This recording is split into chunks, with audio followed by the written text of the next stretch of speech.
was kissing you with my eyes open, but you said keep them closed and be in the moment. So I did.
เลยแล้วกัน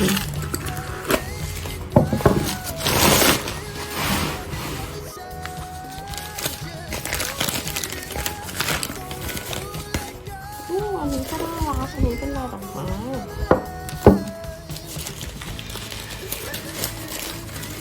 ดูในรูปแบบไอ้นี่เฉยๆนะแต่ว่าของจริงสวยดี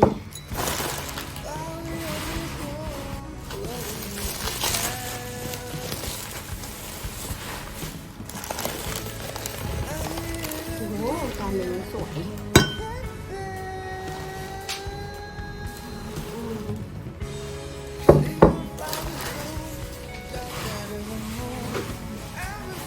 มันก็ใบนี้ใบใหญ่แต่ใบเล็กนิดเดียวเองแต่ว่าน่ารักแล้วก็มีอันนี้แล้วก็มีอันนี้ที่นิ้งเป็นคนเอฟได้นี่น่ารักมากอันนี้เอฟได้แต่ว่าเหมือนจะมีรอยนิดๆแต่ว่าโอเคเลยแหละกว่าจะเอฟได้คือใบนี้เล็งตั้งแต่ตอนที่เขาลง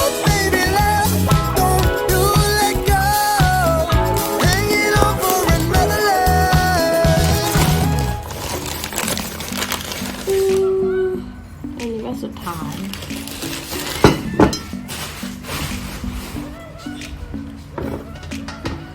เท่ากับของที่เอฟมาได้ทั้งหมด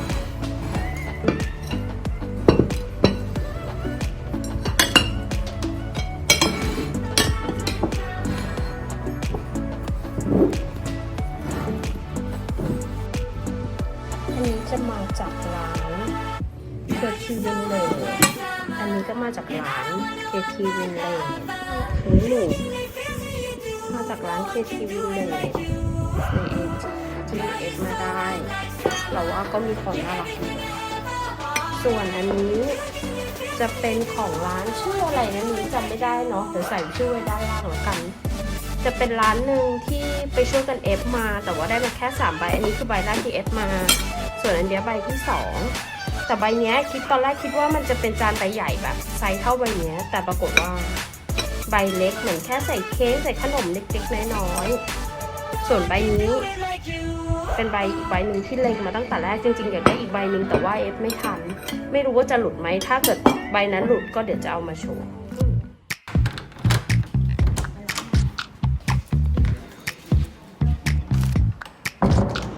was kissing you with my eyes open, but you said keep them closed and be in the moment. So I did my best to make you feel wanted.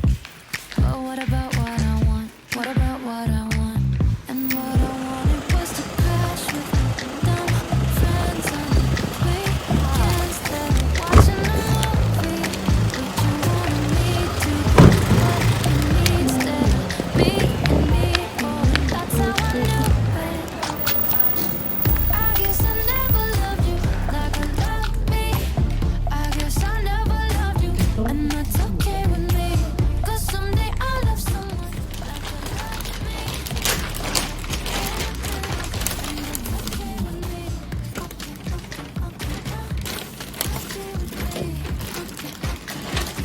อันนี้เป็นอะไรอ่ะ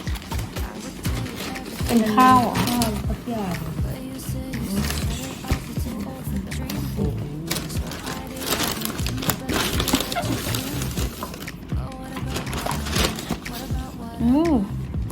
เขาแพ็คมาดีมากเลยอ่ะโอตารุ119นี่ก็จะเป็นแบบโอมากาเสะ delivery วันนี้เราก็จะมากินโอมากาเสะ at home กันจริงๆเราน่าจะสั่งมาหลายชุดเลยเนาะแต่อยากลองก่อนอยากลองก่อนลองดูก่อนเดี๋ยวถ้าโอเคเราค่อยสั่งเพิ่มอันนี้เป็นข้าวอย่างนี้อันนั้นไม่แตะเลยเหลืองคือผ่านมาที่เมื่อกี้ที่เขามาส่งเราแพ็กเกจเขาดีมากเลยอะ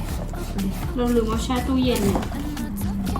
เนี่ยเขาอุตส่าห์แพ็คน้ำแข็งมาให้จนละลายแล้วอะถึงบอกว่าเมื่อกี้ให้แช่ตู้เย็นไว้ก่อนแต่ก่อนเขาจะถึงเรานะเขาอยู่ตรง4 พยาแค่ไหมเอาน้ำแข็งมาปลูกไหมอันนี้น่ากินนี่จะเป็นโอมากาเสะ14 คำ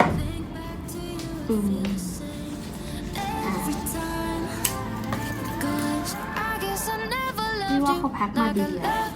อ๋อข้าวอันนี้คล้ายๆกันเนาะใช่เพราะเป็นข้าวสำหรับแบบนี่ไงที่เป็นเซตที่แบบเรา DIY เองเราก็แบบเอามาข้าวปั้นแล้วก็แบบจะใส่กระสาลายแล้วก็มีหน้าให้เราผสมเลือกเองได้ด้วยเนี่ยมันต้องเรียงอย่างเงี้ยแล้วก็เอาอูนิมาไว้ตรงเนี้ยใช่มันฟรีซเหรออ๋อไม่ใช่เขาแปะเขาโปะกระดาษเลยนะมาไม่ให้มันเละนี่ดูดิอันนี้ดีเฮ้ยอันนี้ดีน่ากินมากอะดูดิโหเน้นเลยอะดูดิดีราคาไม่แพงด้วย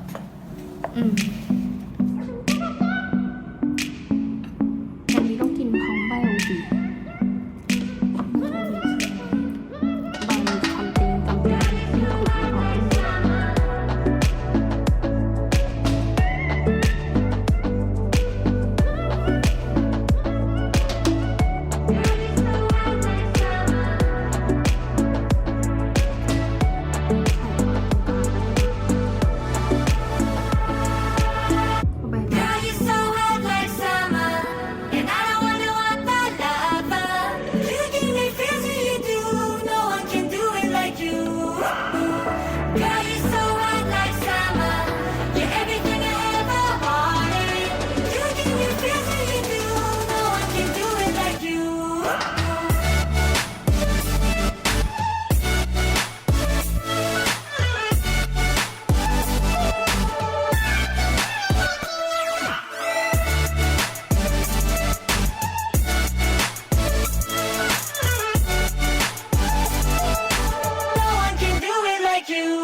ร่อยนะ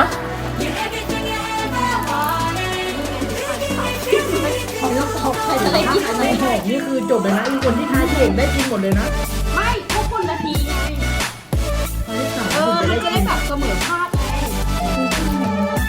ใครต้องบอกเวลาไหนออกอะไรแล้วใครต้องก่อนออก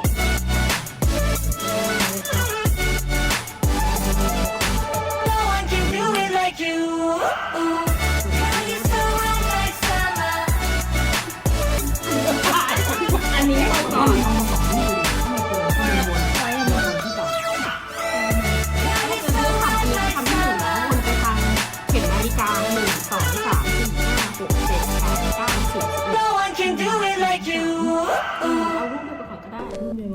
ค่อยเอาอัน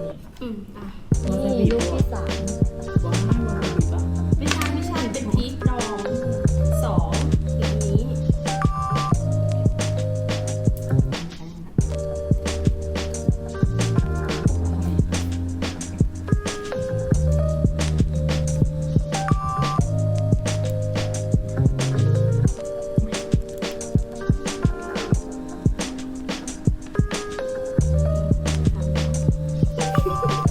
มันขำมันลุ้นอ่ะ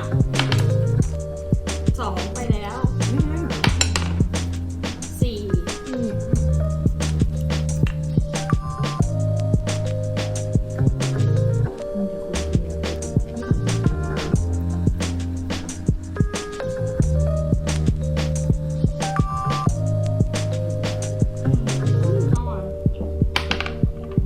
ไม่ต้องกิน